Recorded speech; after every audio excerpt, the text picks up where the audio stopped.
আসসালামু আলাইকুম প্রিয় দর্শকবিন্দু। এই যে দেখুন, আমি এদিক দিয়ে হাঁটে যাচ্ছিলাম। হাঁটে যাওয়ার সাথে চোখের সামনে কি একটা জিনিস পড়লো। ভাই আপনারাও দেখুন, প্রস্তুতি থাকে না, অবশ্যই দেখবেন, মিস করবেন না কিন্তু। এটা গেলে মালয়েশিয়া অহরহ জায়গায় গেলে ঘটে জিনিসটা। দেখুন তো প্রিয় দর্শকবন্ধু, এই জিনিসটা কি, ভালো করে দেখবেন কিন্তু। এই জিনিসটা পেঁচে আছে, এটা জিনিসটা কি ভাই? সবাই একটু বিশেষ করে এই জিনিসটা কমেন্ট করবেন। জিনিসটা আমি চিনতেছি না রে, কি অবশ্যই কি অন্য কিছু নাকি? আমি যেটা ভাবতেছি এটাই নাকি, আপনারাও একটু জানাবেন। না, পেঁপের গাছে দেখেন, পেঁপের পাতার মতোই কীভাবে লড়তিছে ওখানে। অবশ্যই কমেন্টে বলবেন এই জিনিসটা কি। সবাই ভালো থাকবেন, সুস্থ থাকবেন, আর গাছ গাছালের দিকে তাকে তাকে হাঁটবেন।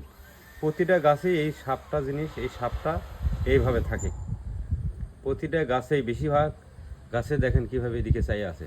আর এই সাপটা কিন্তু উড়ল দেয়, উড়ল দিয়ে যায়, উড়ল। দেখছেন এদিকে কীভাবে চাই আছে, মাথাটা দেখুন কত চিকুন, একবার ন্যাসের চাইতে বেশি চিকুন মাথা। তো সবাই আমাদের জন্য দোয়া করবেন।